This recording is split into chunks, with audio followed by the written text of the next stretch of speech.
और डांस करते हुए आएंगे। नितिन भैया डांस करते हुए आएंगे।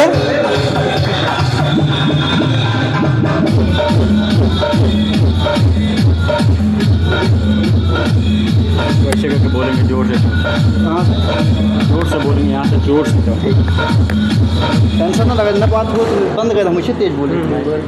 Hello hello.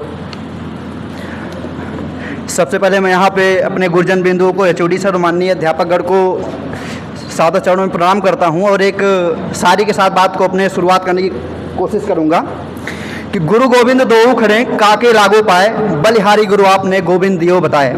अर्थात गुरु और भगवान अगर दोनों में से किसी एक को चुनना है तो हम छात्र हैं, हम हरदम अगर चुनेंगे तो गुरु को ही चुनेंगे अपने। तो उसी को मान को और प्रतिष्ठा को एक छात्र के रूप में आगे बढ़ाते हुए हम सबसे पहले अपने गुरुजन बिंदुओं के चरणों में सादर प्रणाम करते हैं। और दूसरी बात, यहाँ पे माँ साहबे की तस्वीर भी लगी हुई है तो उनकी चरण वंदना करते हुए बाद में देवता का भी हम नाम लेंगे। तो उनके लिए एक श्लोक है कि यत्र कृपालो मात्रेण मुको भवति पंडितः वेद शास्त्र शरीराम ताम बाणी वीरा कराम भजे। अर्थात हे माँ शारदे, आपके हाथों में बीड़ा है और उसका ताकत या शक्ति यह है कि गूंगों को भी आप पंडित बना सकती हैं। जो पागल व्यक्ति है वह अति बुद्धिमान, आप लोगों के वर्ड में बोले तो इंटेलिजेंट बन सकता है। तो माता जी आपके चरणों में सादर प्रणाम और चरण वंदना आपकी करते हैं। इसी के साथ में आपको, मेरा नाम नितिन उपाध्याय है, आप लोगों के डिपार्टमेंट जीपीबी डिपार्टमेंट का मैं सीनियर हूँ।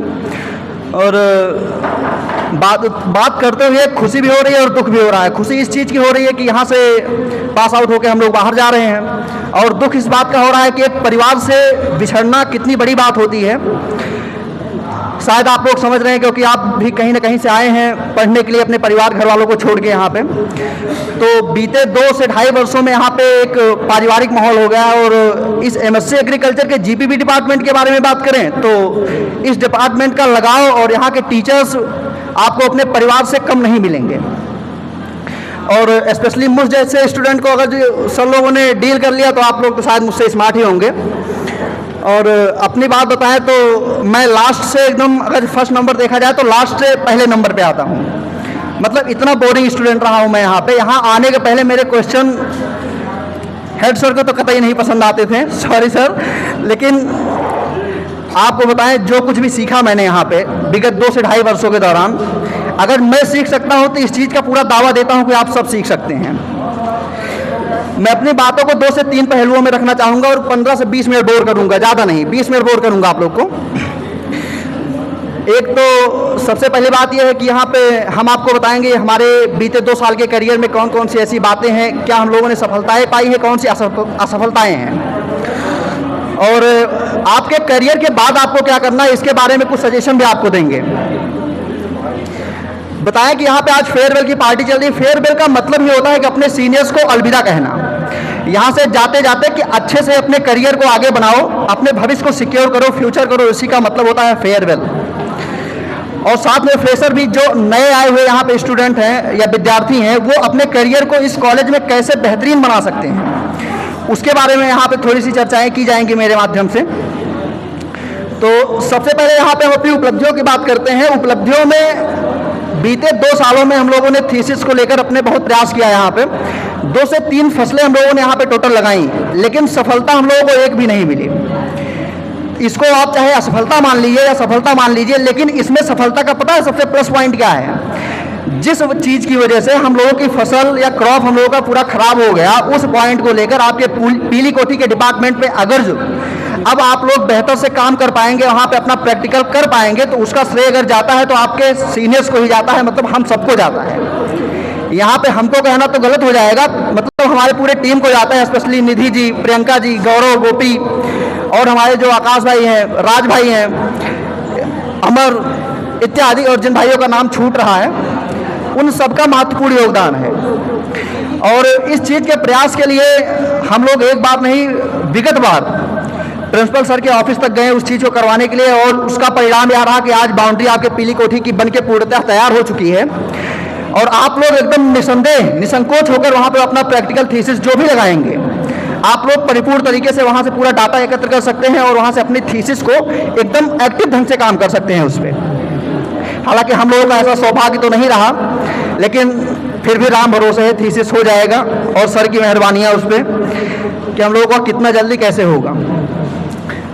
दूसरी बातें करें यहाँ पे टीचर्स के पढ़ाने के तरीके के बारे में बात करें तो फिर मैं वही बात दोहराना चाहूँगा कि अगर मुझ जैसा स्टूडेंट यहाँ पे चीज़ों को समझ सकता है तो आप लोगों को समझने में बहुत प्रॉब्लम नहीं होंगी।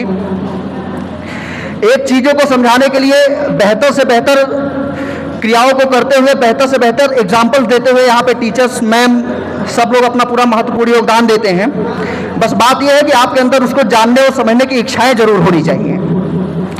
और साथ में आप लोगों को कुछ एडवाइस भी है कि अगर कोई बच्चा यहाँ पे अपने आप को इतना स्मार्ट समझ रहा हो, लाइक मी, जैसे मैं अपने आप को यहाँ आया था तो समझता था कि मेरे आगे सभी जीरो हैं, ये मैं अपने अंदर की बैड क्वालिटीज़ बता रहा हूँ आप सबको। कति ऐसा ना हो कि समझ लो कि नहीं आप लोगों को भी यही करना है। मैं जो बता रहा हूँ ये नहीं करना है, ये बातें मान के चलिए। आप लोग हमारे जूनियर्स हैं, तो एक सीनियर होने के नाते हमारा ये दायित्व तो बनता है कि आप लोगों को जो बातें हम बताएं उन चीज़ों को आप लोग सीखें और समझें यहाँ से कि आपको ये गलतियाँ यहाँ पे नहीं करनी है। पहली बात तो ये कि आप लोगों को मैनर्स नहीं भूलना है कि टीचर से कैसे बात करनी है, उनके सामने कैसे उनको रिस्पेक्ट देना है, कैसे नहीं। आई होप कि आप लोग ग्रेजुएशन करके आए हैं, मास्टर्स कर रहे हैं, आगे चल के यहाँ से कोई बच्चा कोई मास्टर बनेगा, कोई इंजीनियर बनेगा, कोई डॉक्टर बनेगा, आई होप कोई आईएएस ऑफिसर भी बन सकता है। तो वो भी वैसे ही एक्सपेक्टेशंस करेगा रिस्पेक्ट पाने की जैसे आज आप लोग दोगे। अगर कोई अध्यापक बनता है, एक अध्यापक के सामने कोई बच्चा बदतमीजी करता है तो वो बहुत ज़्यादा करते हैं, डांट देंगे, डांट के चले जाएंगे, लेकिन उस चीज़ से उनके अंदर कितना कष्ट होता है इस चीज़ को शायद मेरे अलावा कोई फील नहीं कर सकता। यहाँ पे बैठे आप सबकी बात कर रहे हैं, टीचर्स गण की बात नहीं कर रहे हैं। तो इतना जरूर याद रखिएगा कि टीचर्स के सामने आपको किसी भी प्रकार की बदतमीजी नहीं करनी है। चीज़ों को समझने की वो आपके अंदर इच्छा दिखनी चाहिए, कि वो सरलता दिखनी चाहिए आपके अंदर कि नहीं सर मुझे जानना है ये चीज़ें। ऐसा नहीं कि उस चीज़ को जानना ही है मुझे और आपसे ही जानना है, नहीं जानना है, अदर सोर्सेज है। तो इस चीज़ के लिए कभी भी पहली बात तो सर से बदतमीजी नहीं करना है किसी बात को लेकर, अदरवाइज कर भी दोगे आप लोग।